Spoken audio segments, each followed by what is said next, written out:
Yersinia pestis viene a ser un bacilo gran negativo que pertenece a la familia de las enterobacterias y comparte características muy similares con otras bacterias que son del género Yersinia.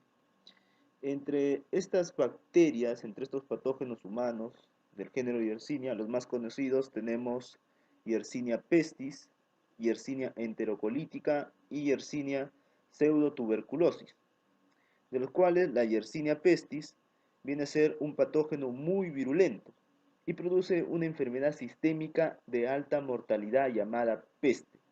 A su vez, Yersinia enterocolítica y la Yersinia pseudotuberculosis son patógenos principalmente entéricos que son muy infrecuentes y que raras veces se cultiva en la sangre. A su vez, Yersinia pestis, como les dije, es un bacilo gran negativo y es anaerobio facultativo. También es no móvil, no forma esporas, es oxidasa negativo y tiene una tendencia al pleomorfismo y a la tinción bipolar. Dos formas de infección por Yersinia pestis, la peste urbana y la peste salvaje.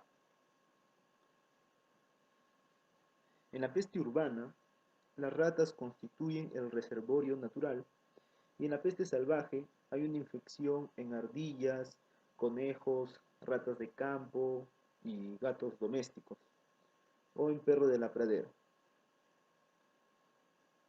La Yersinia pestis produce una enfermedad sistémica de alta mortalidad, a la cual le llamamos peste. La peste ha sido una de las enfermedades más devastadoras de la historia.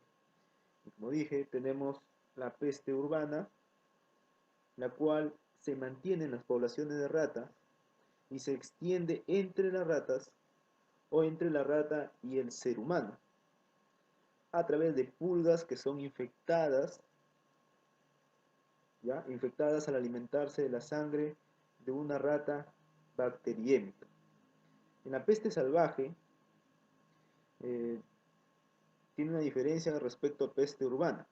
En la peste salvaje es difícil o imposible de eliminar, y esto debido a su distribución en los reservorios mamíferos y las pulgas vectores, a diferencia de la peste urbana, que se ha eliminado en la mayoría de las comunidades mediante un control eficaz de las poblaciones ratas y una higiene más adecuada. Tenemos dos ciclos epidemiológicos interrelacionados, el selvático y el urbano. La transmisión que va a ocurrir en estos roedores silvestres, que es en la forma selvática, ¿ya? Viene a ser un reservorio primario de la peste. Entonces, cuando se infectan estos roedores infectados, y entran a la ciudad, van a crear las circunstancias necesarias para el origen al ciclo urbano, donde los humanos van a ingresar al ciclo, van a entrar al ciclo a partir de la picadura de una pulga.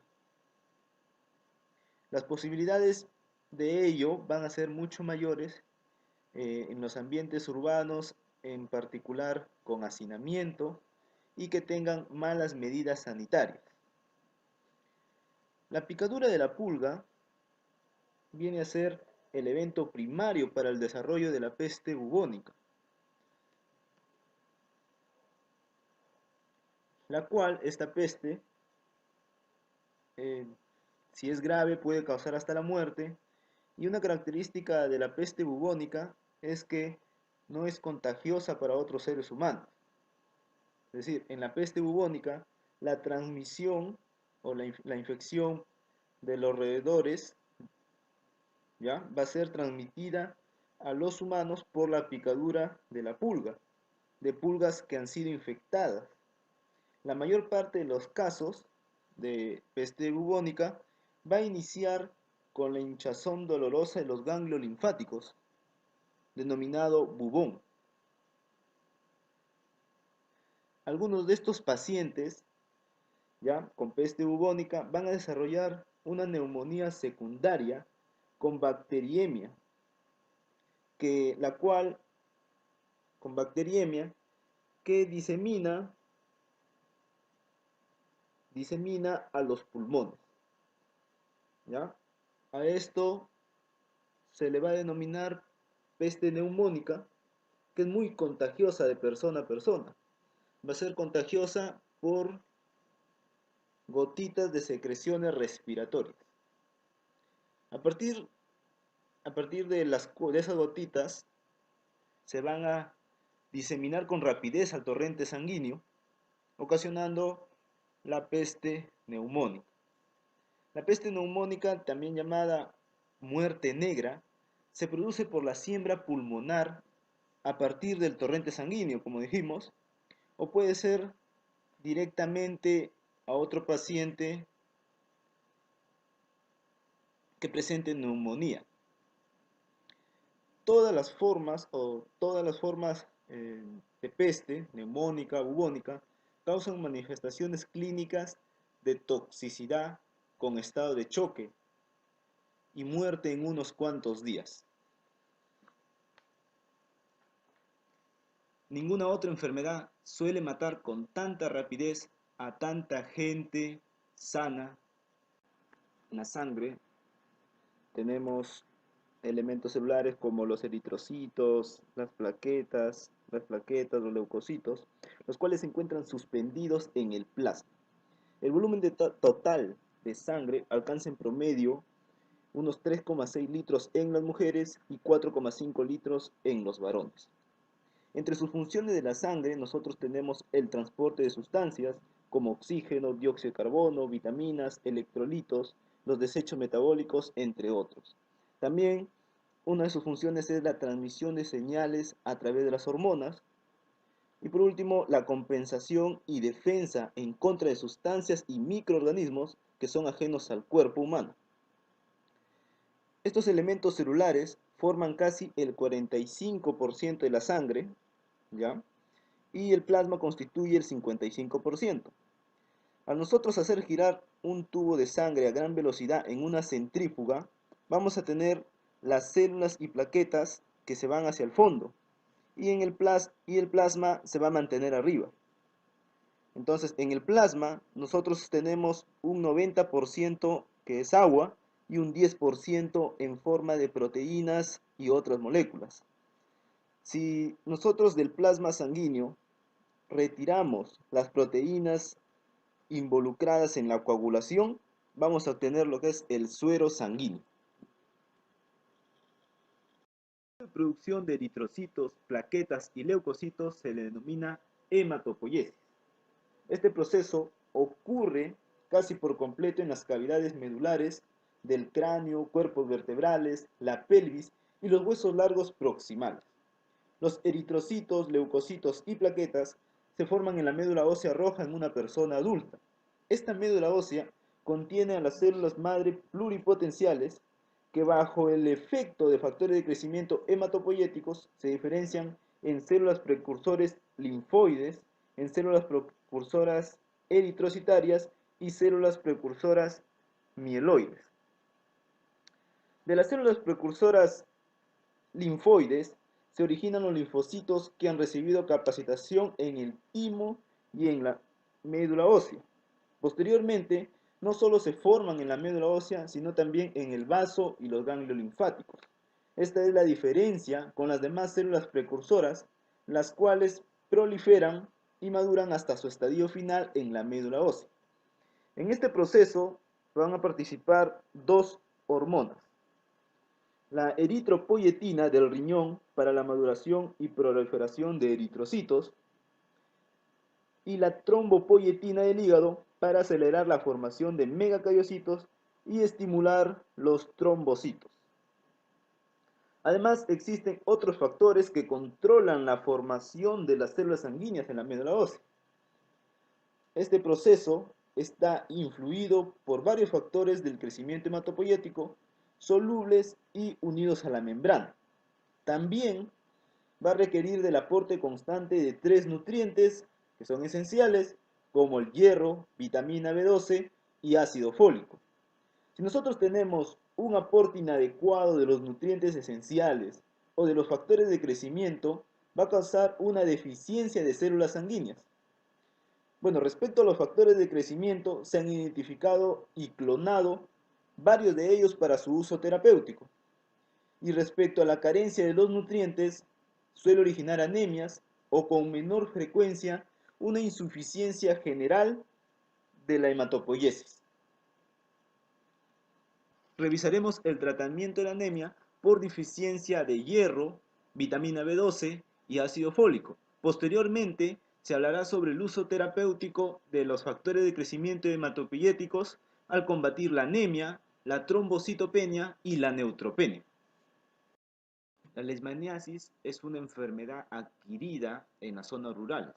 Esta enfermedad es producida por el género Leishmania y en el Perú vamos a tener dos especies más importantes que son Leishmania peruviana y la Leishmania brasilensis. La Leishmania peruviana, agente de la UTA, y la Leishmania brasilensis, agente de la Espundia. Entonces en el Perú vamos a tener dos formas, tanto la forma mucocutánea, que es Espundia, y la forma cutánea andina, que es UTA.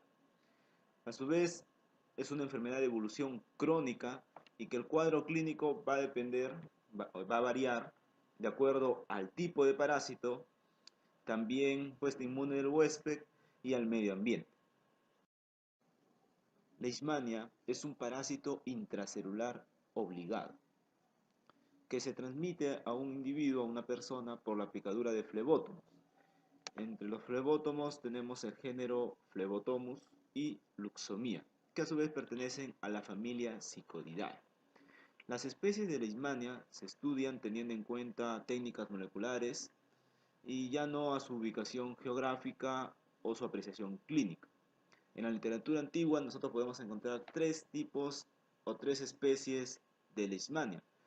Leishmania donovani, causante de una leishmaniasis visceral, Leishmania trópica, causante de una leishmaniasis cutánea, y la Leishmania brasiliensis, causante de la leishmaniasis mucocutánea. La infección de Leishmania es principalmente un ciclo humano-vector humano y también se puede dar la transmisión por el contacto directo con una lesión infectada. A su vez, también puede ocurrir por una forma mecánica a través de moscas o de perros. En leishmaniasis tenemos la leishmaniasis mucocutánea presente en Brasil, en Bolivia y en Perú, y la leishmaniasis cutánea de forma más diseminada en el Medio Oriente, en Arabia Saudí, en Argelia, en Irán, en Irak y también en Siria. Y también en unas zonas focales, en áreas focales como Brasil y Perú. En el caso de la leishmaniasis visceral, está presente principalmente en Bangladesh, Nepal, Sudán y específicamente en el caso de Perú, hay leishmaniasis en zonas como Cusco, Loreto, Madre de Dios, incluso en La Libertad también. Los vectores principales son Luxomia peruensis y Luxomia verrucarum, que en el Perú adopta diversos nombres. Por ejemplo, en Huánuco se les llama titira o manta blanca, y en Ayacucho se le llama angelillo o capa blanca. Este mosquito, este vector, es mucho más pequeño que otros mosquitos, midiendo de 2 a 4 milímetros, con un ciclo de vida de unos 40 a 50 días.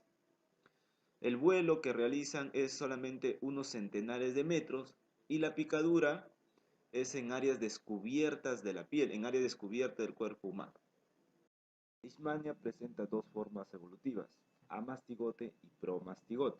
Amastigote en los tejidos y promastigote en el vector y en el medio de cultivo de 3M. Amastigote ahí tenemos amastigote, es de forma esférica, con un flagelo corto que no sobresale de la bolsa flagelar y que solo va a ser visible utilizando el microscopio electrónico. Esta fase evolutiva de Leishmania se va a reproducir en los macrófagos y también en células reticuloendoteliales del huésped. Y, y la fase evolutiva promastigote es de forma alargada, con un flagelo más largo y que se va a multiplicar en el intestino del vector. Por delante del núcleo tenemos el kinetoplasto, región de la mitocondria donde se localiza el ADN mitocondrial formado por miles de células circulares concatenadas y que va a estar conectada al cuerpo basal del cual emerge el flagelo. También en la base del flagelo presenta una invaginación de membrana denominada bolsillo flagelar, que está relacionada con los procesos de exocitosis, endocitosis y está conectada al aparato de Golgi. El ciclo vital de Leishmania difiere tanto en su epidemiología, en los tejidos afectados y en las manifestaciones clínicas. Vamos a tener la fase promastigote, que se encuentra en la saliva de los flebótomos infectados, y al producirse la picadura del flebótomo va a ocasionar la infección en el ser humano. Se inyecta la fase promastigote en la piel, donde va a perder su flagelo y se va a transformar en la forma amastigote e invade las células reticuloendoteliales. El microorganismo presenta moléculas de superficie que desempeñan un papel importante en la unión de los macrófagos, en la evasión de la respuesta inmunitaria y también en la manipulación de las vías de transmisión de señales de los macrófagos. También el cambio de promastigote a amastigote ayuda a evitar la respuesta inmunitaria del hospedador. En esta fase de amastigote se reproduce y va a provocar la destrucción de tejidos y rotura de las células en el tejido cutáneo o en órganos viscerales como hígado y el vaso.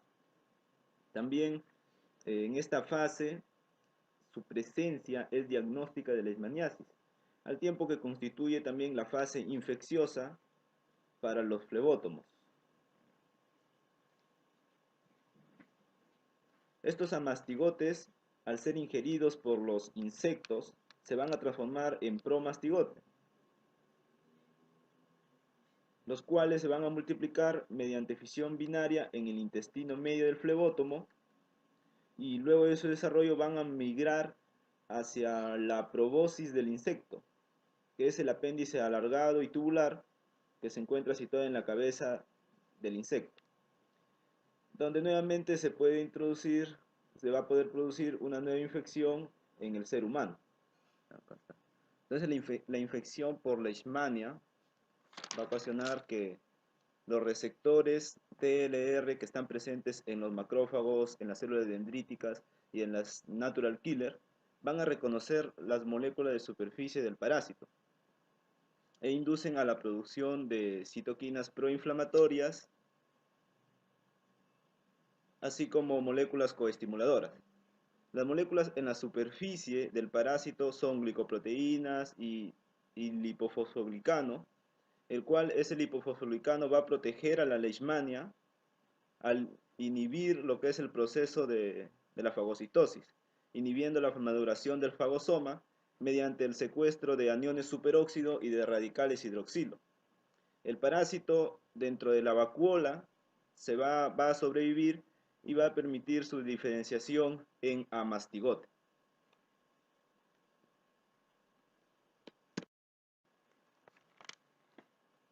Bueno, eso sería todo. Muchas gracias. Nos vemos. ¿Qué tal, bachiller?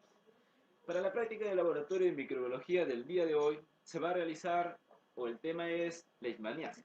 La leishmaniasis es una enfermedad de evolución crónica producida por el parásito intracelular obligado Leishman. Vamos a tener dos microscopios. En uno de ellos se va a observar a la fase evolutiva de Leishmania, que es amastigote, y en el segundo microscopio se va a observar al agente vector biológico, que es luxomía. En el Perú, con mayor frecuencia tenemos luxomía peruensis y luxomía verrucal. Pero bien, Leishmania va a presentar dos fases evolutivas. presentar una fase evolutiva promastigote presente en el agente vector y amastigote presente en el ser humano. Entonces, mediante lo que es el raspado de piel, se va a tomar la muestra y nosotros luego le realizaremos una coloración Gray. En esta ocasión, coloración Gray. También pudo haberse realizado una coloración Gienza o una coloración hematoxilina eosina. Y de esta manera se observa en el microscopio la fase evolutiva de Leishmania a mastigote. En el segundo microscopio se va a observar al agente vector. Principalmente, o con mayor frecuencia, como les dije, es Luxomia verrucarum, lo cual se va a observar en el microscopio número 2. Nosotros, para prevenir todo esto, para prevenir esta infección crónica que va a ocurrir, pues se puede, uno, evitar la exposición al agente vector, también el utilizar mallas en las ventanas, el utilizar repelentes. Esto es debido a que no contamos con vacunas o con algún medicamento preventivo contra la leishmaniasis. En el microscopio número 1 se pudo observar la fase de leishmania, la fase amastigote, ¿no? Por delante del núcleo del kinetoplasto. Si hubiera realizado un cultivo, hubiéramos podido observar la fase promastigote en el cultivo 3N. Leishmania presenta dos formas evolutivas, amastigote y promastigote. Amastigote en los tejidos y promastigote en el vector y en el medio de cultivo T3N. Amastigote ahí tenemos amastigote, es de forma esférica, con un flagelo corto que no sobresale de la bolsa flagelar y que solo va a ser visible utilizando el microscopio electrónico. Esta fase evolutiva de Leishmania se va a reproducir en los macrófagos y también en células reticuloendoteliales del huésped. Y la fase evolutiva promastigote es de forma alargada, con un flagelo más largo y que se va a multiplicar en el intestino del vector. Por delante del núcleo tenemos el kinetoplasto, región de la mitocondria donde se localiza el ADN mitocondrial formado por miles de células circulares concatenadas y que va a estar conectada al cuerpo basal del cual emerge el flagelo. También en la base del flagelo presenta una invaginación de membrana denominada bolsillo flagelar, que está relacionada con los procesos de exocitosis, endocitosis y está conectada al aparato de Golgi. En el segundo microscopio se pudo observar al vector Luxomia verrucarum, es el más frecuente. Los vectores principales son Luxomia peruensis y Luxomia verrucarum, que en el Perú adopta diversos nombres.